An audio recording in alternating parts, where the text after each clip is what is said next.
I've already introduced Cynthia and Dana, and I'm going to show you the agenda. But I want to start off with a little, this is all awkward up here. I want to start off with a little story. And that story has to do with that little poster that you can hardly read and see from where you are. But it's a famous Will Rogers quote. Even if you're on the right track, you'll get run over if you just sit there. We probably all heard that quote. And that's the whole theme of this conference. What's new, what's now, what's next? So I think back to 2004, 13 years ago. I can't believe it, February 17, 2004. How do I remember that date?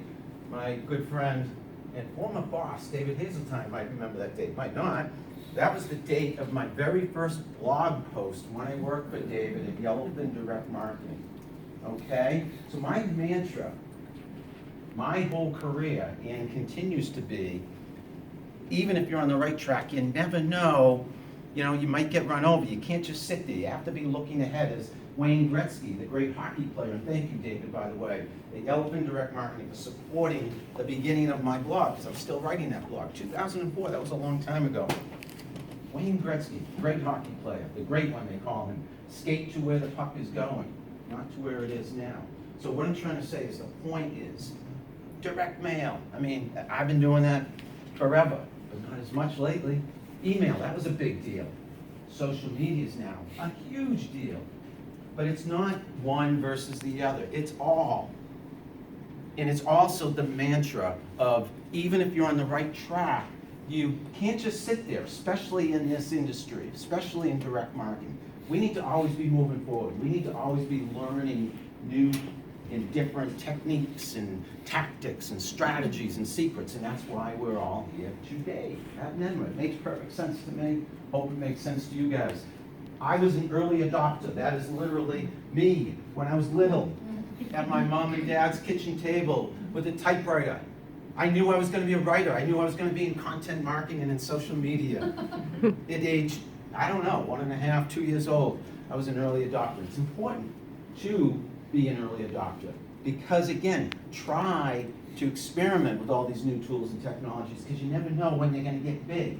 So print, that was back in the day, still is, obviously huge. It's the pretty much foundation, the infrastructure of what we do in marketing. Print is not going anywhere. Print is not dead.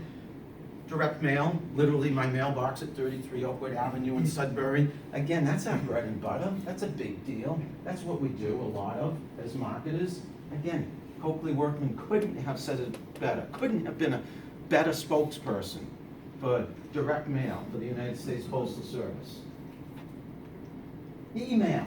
I remember when I got my first AOL email address, and I still have it, Cargill 123. That was, because I was an early adopter. I got the 123, got my last name 123, still have that. And Cargill 123 on Gmail.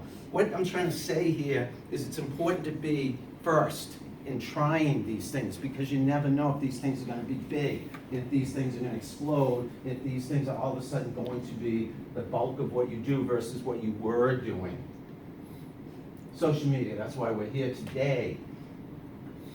Kodak moment, if people are old enough to remember, that was a big deal. When you had the Kodak Instamatic camera and you took one picture, that was a big deal, the Kodak moment. But now we have Twitter moments. And Twitter moments are a series of tweets. I know my friend Joe will know what Twitter moments are. Not all of you will know what Twitter moments are.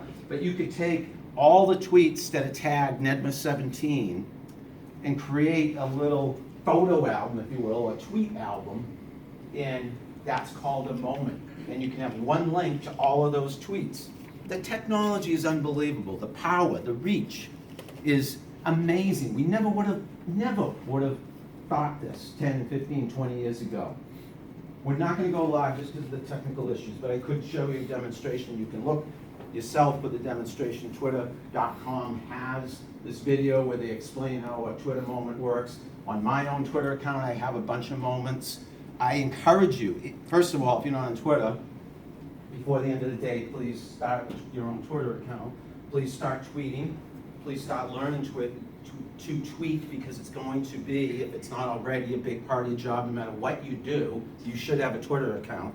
That's part of personal branding. and it should be part of your company's brand. Please, look at the President of the United States, how he uses Twitter. We don't like maybe what he says, but he has, I think, made Twitter go mainstream, legitimized, if it needed legitimizing the channel. It makes headlines every day. You can do that yourself. We won't watch this video, I'm gonna skip over it, but that's Eric Kallman, and he does these videos. I'll go back just so you can see where to find it. Social Media Revolution videos, 2-3 minutes long. He does them every year. Great data on how pervasive and prevalent social media is. These videos are awesome. Look at, and this is a very recent slide, how big the social media, you can't read it all, but these are the worldwide stats for social media channels. And it's not just Facebook and Twitter, it's all kinds of different channels all over the world. It's not just here in Waltham, here in Massachusetts, here in the United States, and social media is huge. It's huge all over the world. Can you Yes, just Jeff. say the first 5, because I can't read it. Yep, I know, Facebook is almost at 2 billion. WhatsApp, I believe, is second. Am I reading that correctly, folks? That's a messenger service owned by Facebook, am I right? We got YouTube third, we got Facebook Messenger, and we got WeChat.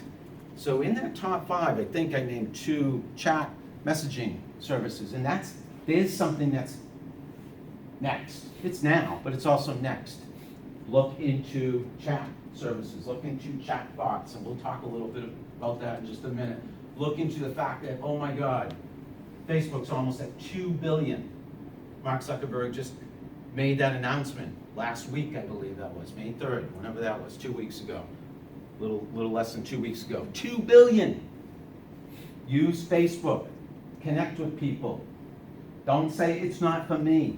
It should be for everybody. Maybe you don't want to use it for personal reasons. Use it for business reasons. Social media users worldwide. Next year, we are going to hit 1/3 of the population using social media. 1/3 of the world's population will be using social media. Just to make a statement in terms of how robust, how impressive, how pervasive, how many people throughout the world are using social media. Now, how do you stand out among that big crowd? I mean, social media user sizes are huge, but you're just one individual. Especially when attention spans of humans are less than a goldfish's attention span. 8 seconds, they say. I think I've heard 8, even 7 seconds. I mean, stats vary. Mileage may vary according to your driving habits. How do you stand out? Number 1, this guy does it really well, I happen to know. Humor. Joe, follow him on Twitter. He's talking later on today. He's great with humor, he's great with GIFs. Make people laugh and you get people's attention. That's why businesses, no matter how serious your business is, how important the revenue you bring in is, the way you're gonna get people's attention is by lightening up. And now we're gonna get into the little selfie session. I gotta move quickly so I can give Cynthia and Dana enough time. Selfies are huge. Selfies, I tried to take one of the biggest ones here at Nenda ever, but we rushed it a little bit, but that was a pretty cool selfie. But it wasn't anywhere near as cool as Ellen DeGeneres' selfie, which was retweeted over 3 million times. And then Big Papi himself got a selfie with past President Barack Obama. And selfies make people laugh. And when you laugh, you know, everybody gets along. It's good for business. Don't think it's just a personal thing, personal reasons. Selfies are fun, sure, they're kind of corny and cheesy, but this thing gets me so much attention. I've gotten so many great pictures with this. $4, $5, $6, you can buy one of these, or you can win one today. Selfie sticks are fun. It's even scientifically proven to make you feel good. We're gonna skip over that. That was a video, we're not gonna go to the internet. But here's where the selfie stick question comes in. Then I'm gonna ask you guys to crowd around and we'll take a selfie if you're up for it. You don't have to be in it. I will tweet it. Look at that picture, because there's gonna be a question about that picture, and you can win a bona fide, real, legit, brand new, I just took the price tag off this morning, selfie stick. Look at that picture, get ready to tweet. No cheating. Oh, I know why that's there, by the way. Ellen had the record, I think, for the most popular tweet ever, until this dude, and you can hardly read it,